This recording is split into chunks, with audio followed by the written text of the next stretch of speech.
On est pour une nouvelle vidéo et aujourd'hui on fait notre deuxième vidéo sur le Battle des thèmes, le Seigneur des Anneaux vs Indiana Jones. Donc comme je l'avais dit dans ma dernière vidéo, j'allais ou faire le Seigneur des Anneaux vs Indiana Jones ou Lego ID vs Lego Disney. Du coup j'ai choisi Lego le Seigneur des Anneaux vs Indiana Jones et comme dans ma dernière vidéo je vais représenter comment allons-nous juger. Du coup, dans cette vidéo, je vais choisir 3 sets. Ensuite, pour les figurines, je vais montrer mon top 3 des figurines de chaque thème. Ensuite, on va parler du débit, du nombre de sets, du max en un an, du minimum en un an et et de la moyenne par an. Ensuite, on va parler des prix, mais cette fois-ci, on va pas parler des prix comme la dernière fois. On va plutôt parler du prix de la pièce dans chaque set. Vous allez voir. Ensuite, on va parler des jeux vidéo ou du cinéma. On va parler des jeux vidéo et on conclura en général et on dira qui a gagné. Du coup, en premier, on va parler de qui a les meilleurs sets. Du coup, en premier, on pourrait comparer les sets de 2012 et de 2008, car oui, le Lego Le Seigneur des Anneaux et Lego Indiana Jones n'ont pas existé pendant la même année, on va dire. Le Seigneur des Anneaux, c'est 2012, 2013, 2014 et dernièrement aussi 2023. Alors que, euh, alors que pour Indiana Jones, ça va être 2008, 2009, 2023. Donc, si on pourrait parler euh, qui a le meilleur set, on va comparer en premier celui de 2008 de chez Indiana Jones et celui de 2012 chez Lego Le Seigneur des Anneaux. Du coup, chez Lego Le Seigneur des Anneaux, j'ai présenté la bataille du gouffre de Helm. Je crois que le set s'appelle comme ça. Du coup, dans ce set, on a de très belles figurines, contrairement à chez Indiana Jones. Chez Indiana Jones, on va avoir, on va dire, des figurines anciennes, en même temps anciennes. En même temps, c'est normal puisque c'est un set de 2008. Ensuite, pour les constructions, on va dire que Lego Indiana Jones, il va gagner. Et pour les petits détails, c'est Lego Indiana Jones qui va gagner, même si c'est très très serré. Ensuite, on pourrait parler du set de 2009 et du set de 2013.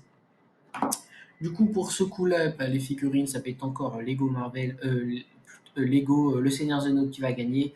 Ensuite, pour la construction, ça va être aussi Lego Le Seigneur des Anneaux. Parce que bon, on va dire que celle de 2009 de chez Indiana Jones, ça fait un peu trop ancienne contrairement à celle de 2013 de chez Lego Le Seigneur des Anneaux. Et ensuite, on pourrait parler des petits détails et ça va être encore Le Seigneur des Anneaux qui gagne. Ensuite, on pourrait comparer celui de 2023 et celui de 2014. Du coup, celui de 2023, j'ai choisi ce tout nouveau set. Et pour 2014, j'ai choisi ce set. Du coup, Lego Le Hobbit, ça va être comme une petite filière du Lego Le Seigneur des Anneaux, mais ça reste quand même chez Lego Le Seigneur des Anneaux.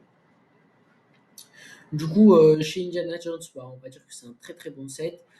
En 2014 aussi, ça va être un très bon set chez Lego Le Seigneur des Anneaux. Après la construction, je vais quand même préférer celle d'Indiana Jones. Les figurines aussi, je vais préférer celle d'Indiana Jones. Par contre, et les petits détails, je vais préférer aussi Indiana Jones. Donc, pour les sets, on va dire que c'est Indiana Jones qui gagne.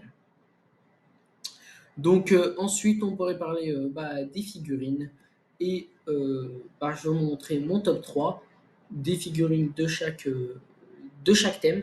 Du coup, moi, dans mon top 3, bon, il y a beaucoup plus de figurines que j'aime bien aussi chez Lego Le Seigneur des Anneaux, mais j'ai mis à peu près mon top 3 Gandalf, un Uruk-hai et Azog.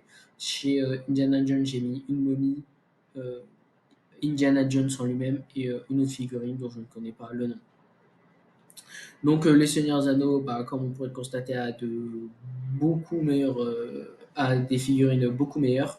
Gandalf, incroyable. Uruk-hai, incroyable. Azog, incroyable. La seule figurine qui va être incroyable chez Lego Indiana Jones, ça va être Indiana Jones en lui-même. Et on va pouvoir donner un poids un point au Seigneur des Anneaux. Ensuite, on pourrait parler du débit. Du coup, chez Indiana Jones, on va avoir 19,7 en 3 ans. Le maximum en un an, ça va être 9. Le minimum en 2023, je crois que c'est 3. Oui, c'est 3. Et la moyenne par an, ça va être 6,33. Chez Le Seigneur des Anneaux, ça va être 26,7. Le max en un an, 13. Le minimum en un an, 4. Et la moyenne par an, 8,66. Donc, le Seigneur des Anneaux gagne par une victoire écrasante. Ensuite, on pourrait parler des prix, et comme je l'ai dit dans cette vidéo, on ne va pas parler des prix comme dans les autres vidéos, parce que dans cette fois-ci, bah, les sets ne vont pas être très, très similaires, il n'y en a que 3 actuellement. Du coup, bah, on va parler du prix. On va parler du prix de la pièce dans chaque set. Du coup, dans le Seigneur des Anneaux fond de comble, la pièce elle est égale à peu près 0,0181 euros. Là, dans celle du temple de Lidor en or, elle va être égale à 0,097. 0,0097. Du coup, bah, chez Lego c'est Lego le Seigneur des Anneaux qui va gagner, car en plus de ça, il y a énormément de figurines contrairement à celle d'Indiana Jones. Ensuite, on pourrait parler de celle de Gandalf le Gris et le Balrog et de l'évasion du tombeau perdu. Dans Gandalf le Gris et le Balrog, du coup, ça va être un set en mode. Euh, j'ai oublié comment ça s'appelle. Ça s'appelle les. Ah, j'ai oublié. Vous pouvez me le faire rappeler dans les commentaires si vous voulez, mais j'ai oublié le nom. Je crois que c'est Brick, je sais pas quoi. Ah, j'ai un trou de mémoire. Du coup, ensuite, l'évasion du tombeau perdu, bah, ça va être égal à 0,066. Du coup, ça va être encore une fois Lego, le Seigneur de Nakikan. Et ensuite, on pourrait parler de Aragorn et Arwen contre la poursuite en avion du combat, 0,076 pour le Seigneur des Anneaux et 0,087 pour Indiana Jones. Du coup, ça va être encore le Seigneur des Anneaux qui gagne. Du coup, avec une moyenne de 0,071 et pour Indiana Jones 0,083. Donc 3-1 pour le Seigneur des Anneaux.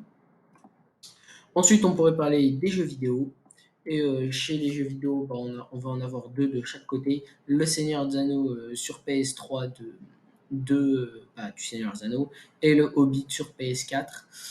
Chez Indiana Jones, on va avoir Indiana Jones, la trilogie originale, et l'aventure continue, Indiana Jones 2.